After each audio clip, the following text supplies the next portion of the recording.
welcome back from that particular clip that you just watched, and that has to do with still the recent memo we have of the NEL Fund bill that was passed. And just a few days back, the president also announced that some states university definitely will be part of it, and they listed over 20 of these universities to be part of it. But then, if you look at all this, we will start asking the question, at what particular point are we going to actually take this particular issue of social change through arts? Very, very important. And that's the more reason why we are having Mr. Abraham John Onoja. Earlier I said Edward Onoja. I pardon me for that mistake. Mr. Onoja, good afternoon and welcome to the afternoon edition. Good afternoon, and thank you so much for having me join your prestigious program this afternoon. Yeah, it's great having you on the program, and it is very, very important that at this particular point in time, we are having so many issues happening globally, from the US election to the UK election, recent election. So many issues happening, and as a result of that, there seems to be a paradigm shift in the activities in the global space now. But let me just have your understanding of what was the theme of the IVLP program you attended recently. That's the executive leadership program you went for in the United States. Okay, thank you so much for asking that fantastic question. Thank you everyone for joining. I'd like to first start by saying that the program I went for is social change through the arts in the United States of America, where we visited a couple of places within the state. And then to also start, the power of art as a tool for self-expression has long been acknowledged. However, its potential to significantly affect social change and promote development is frequently, sometimes overlooked. Well, art has a wonderful capacity for bridging divides and bringing individuals from various backgrounds together through its accessibility and universality, I'd say, because art stimulates people on a deep emotional level and transcends linguistic and cultural barriers. And then moreover, one of art's most profound impact lies in its ability to also amplify marginal voices and challenge the status quo. So why I went is social change through the art, and we have seen how arts have been able to cause several social changes in Nigeria and even around the world. But I'll save the details for as the conversation proceeds. About art, that was looking at art history being used to drive social change. Okay, well, looking at the history as to how art has been able to drive social change. Historically, art has been a powerful medium for social change by reflecting societal issues, challenging the norms, and inspiring movements. For instance, during the civil rights movement, artists like, for instance, Nina Simone used their music to protest racial injustice. Obviously, bringing it back home, no one can forget easily people like Fela Anikulapo Kuti, amongst a host of others. I can still put in Idris Abdulkarim for mentioning the ills in the system, amongst a host of other persons. But then, historically, art has played a pivotal role in inspiring movement and challenging the norms and causing social changes on societal issues in the country and even around the world. But if you look at it critically, over time, even in the United States, you discover that at some point, people, even let me say political leaders, have to go against them. And do you think that will be effective in Africa? If you listen to my introduction very well, you know that art has it commands a lot of following, because these are it's something that speaks to the societal issues, that speaks to issues that are bedeviling the country, our societies, and all of that. And then these artists use the voices in their works to be able to amplify or speak to those social issues. Let me even bring it back home. For instance, Nigerian artists are making significant contribution to social change by addressing contemporary issues such as gender equality, political instability, and even cultural preservation through their arts. Let me even start by saying artists like, for instance, Laolu Senbanjo uses visual arts to celebrate African culture and promote human rights.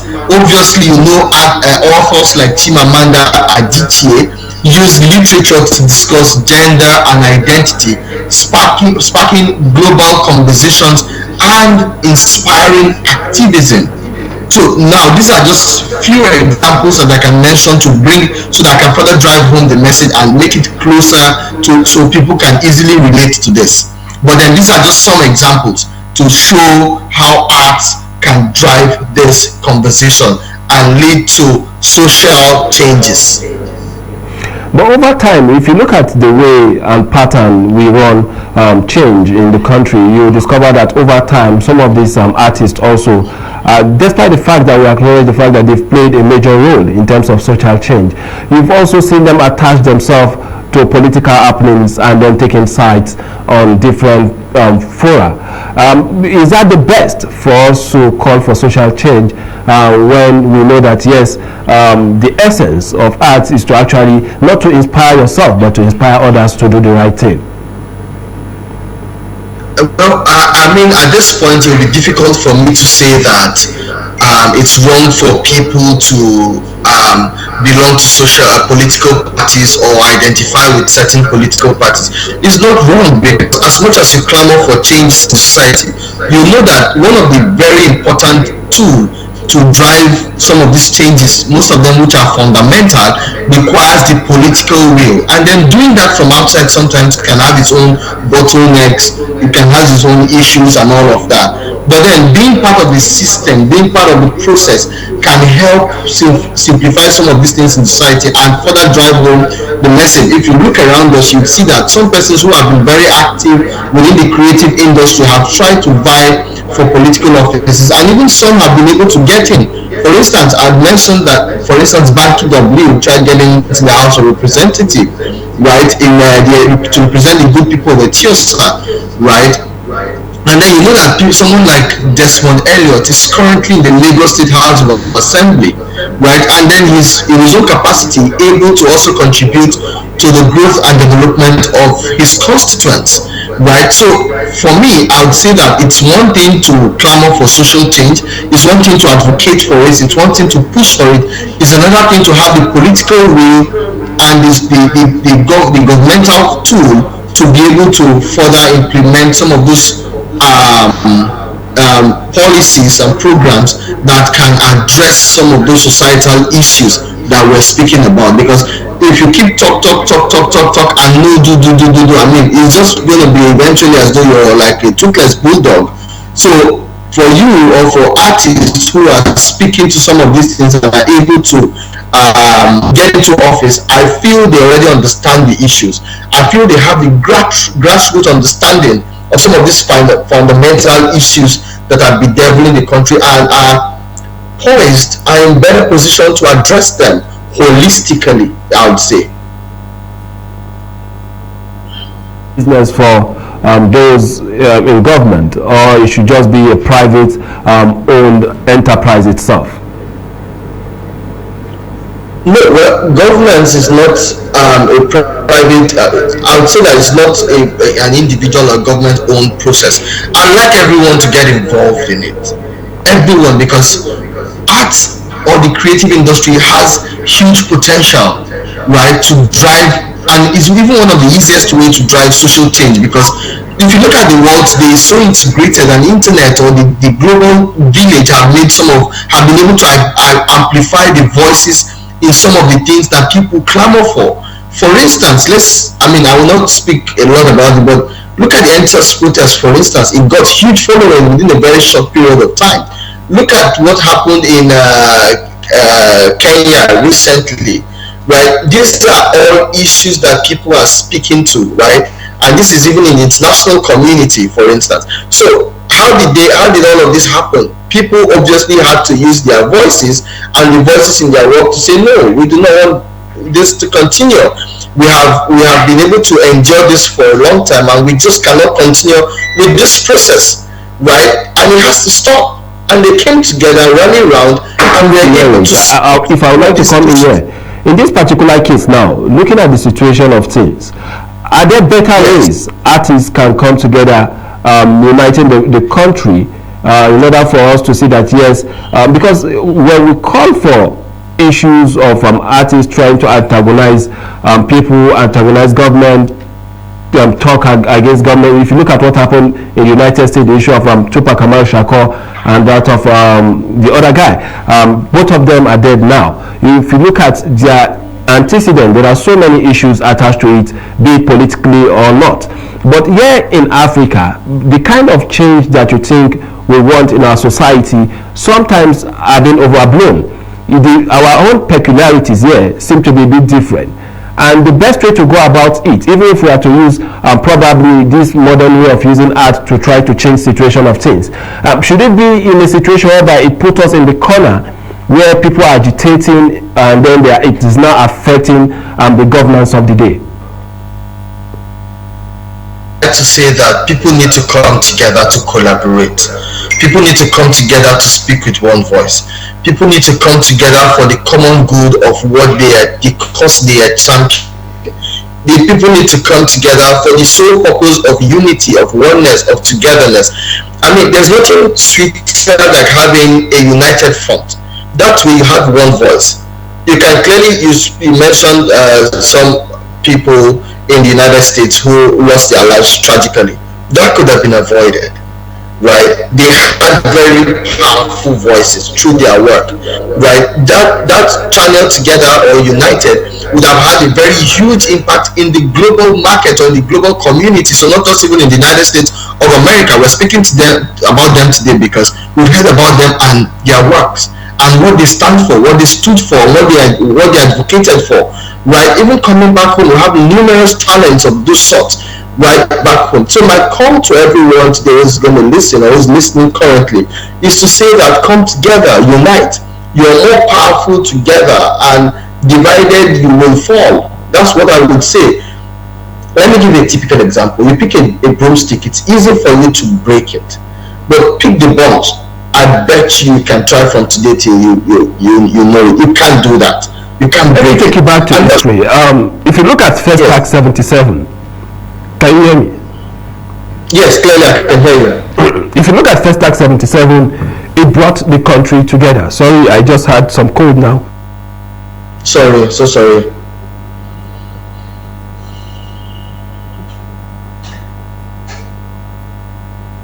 So, okay, that platform where you can see artists coming together to bring the country together.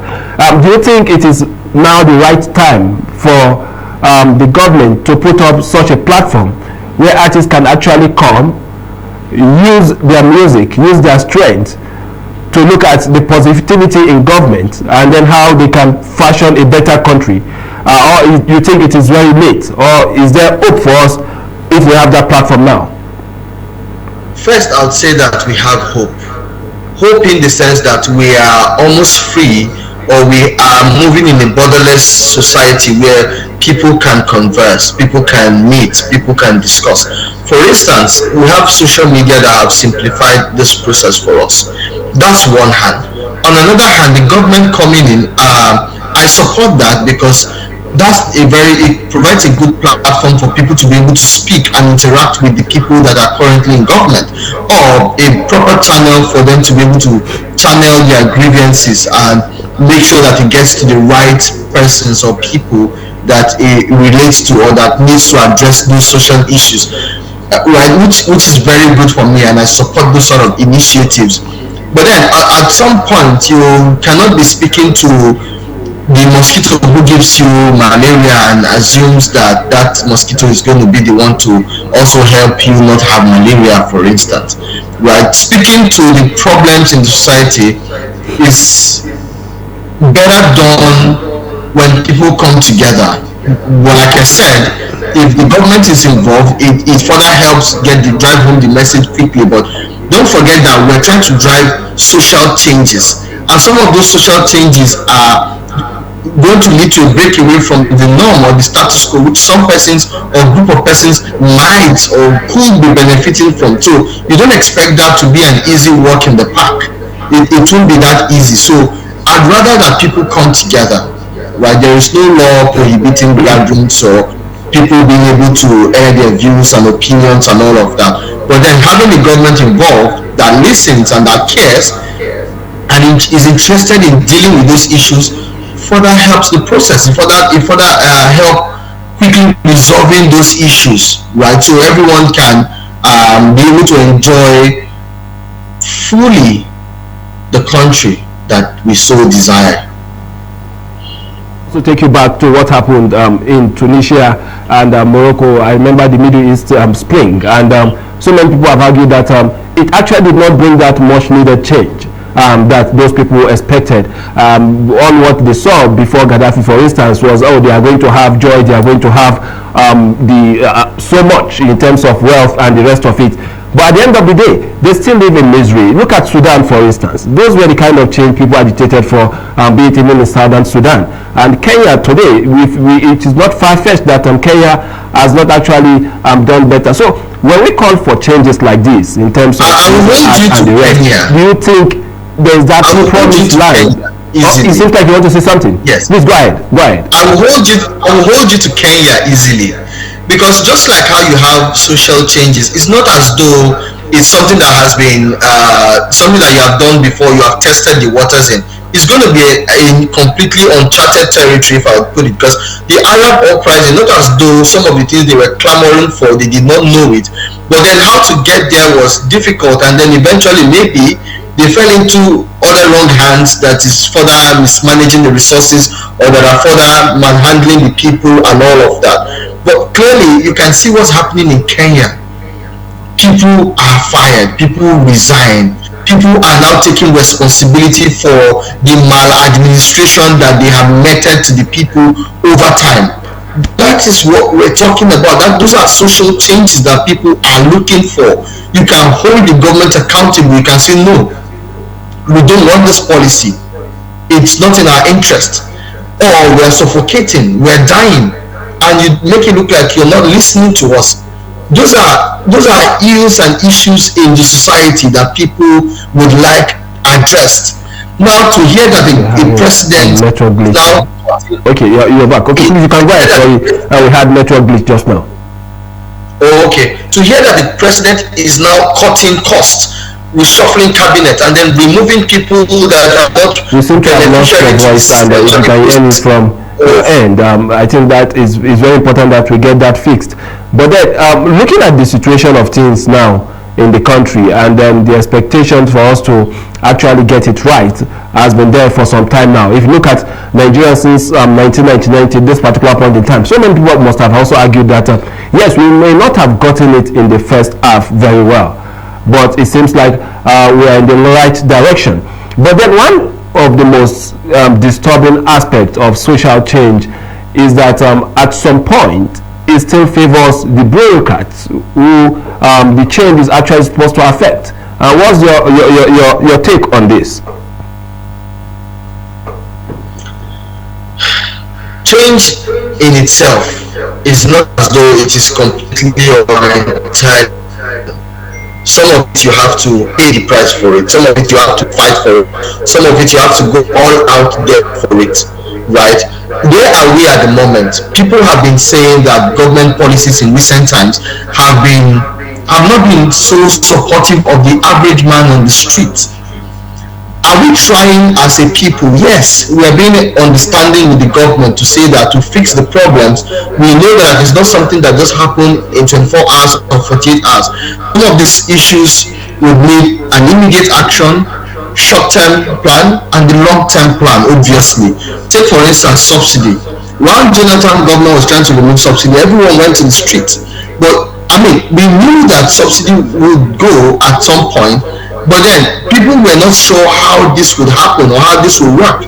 Then we have the Tinubu administration that have come in and have removed subsidy, and everybody is feeling the aftermath effect of it. Even though I feel that the way the government would have handled this from inception is not how it's going. But yes, I'm happy that subsidy first is gone. It's been removed, right? So, and like the government said, they're able to maybe save up some money or not take up loans to be able to then do fuel imports and all of that, which you know that Nigerian economy largely depends on oil, right? So I feel that if that, since that burden has been taken up, an issue has been addressed, an issue is being resolved, even though it then creates other problems, but that could be managed, or problems that could be resolved or that can be tamed with time, with the right policies, the right leadership, and with the right sort of foresight to be able to address those things. But to come back to say that we're not making progress, I would not agree with that, because if you look at, for instance, our elections, we now have an automated process where people are able to be accredited, not the manual process but digitally, right? And so many other things. The beavers have now. My next question also lies. My next question, because you've mentioned it, that yes, we've seen a bit of change, maybe not as we expect, but then you've also mentioned something that is very, very key that has helped in the transformation that we are currently facing, which is the issue of digitalization process of the election. Now, when it comes to artists now taking part in all of this, how do you think they can use social media to also influence this beautiful change that we all seek for? Just in 2 minutes. Nigerians are doing a lot in harnessing the power of the digital space and social media. You would know that the first convergence point for the EndSARS protest was via Twitter. Social media is a very powerful tool to be able to drive home the cause of social changes, because it's very important, it's very critical. No one can undermine or underestimate what the power of the digital or the social space is and can do. For instance, right, I saw recently how the South African election was conducted. I saw numbers going around. I saw a big screen with these things popping up. Well, the last presidential election, as much as I thought it was going to be digitally transmitted, I just saw people standing on the stage as though they were, I don't know, the live process where there are lesser human involvement, because it further reduces the risk of malpractices and indecent acts and all of that. If it's digital, for instance, I vote in a local government, the votes are transmitted there and then, and I see the tally somewhere that is uniform to every part of the country. That way you will know that your voice is heard, not as though someone comes to tell me there was a glitch. No one was held accountable for it, with billions voted for it. I feel pained about that as a citizen of the country, because those are my taxes being earmarked for those programs and projects that are not yielding fruit or should give us more than we are getting. I'm not saying that we're not making progress, but we should go further than where we are. That's what I'm trying to say. I mean, most of these things require the digital infrastructure to make happen, which we can build, which can happen. We have all of these talents in country. Even if we need external collaborations and investment in those stuff, we should do that. But then it helps reconfirm, or it helps reignite the confidence we have in our fatherland, that people can comfortably beat their chest for, to defend with their sweat and with their blood, because you know that you are a stakeholder in that process. You know that your voice counts, your votes count, and everything in that process, you were part of the process. So even if it didn't go to your favor, you know that yes, you tried, but then it doesn't work out, so you can try again, and maybe this time around. Thank you so much, Onoja. Thank you so much. Thank you. Unfortunately, we've run out of time, and we'll definitely appreciate your presence on the program this afternoon, telling us more about the social change, most especially using the art to make that particular change. And you've listed so many things that, despite the situation of things, we've actually made progress. But then it may not be at that quantum level we expect it to be. But then we've actually moved from step 1 to step 2, and we're expecting ourselves to also move to step 3, 4, 5 till we get to that promised land we all dream to be. And John Onoja, as I rightly stated, is the president and founder of the Writers Interactive Network based in Lagos, and he has been discussing so much on leadership and other aspects of governance that is key to development. And the issue of social change definitely is something that is very important. So once more, thank you so much for joining us. This is How Far We Can Go today on the afternoon edition. My name is Isa Nuhu. Have a wonderful day and stay blessed.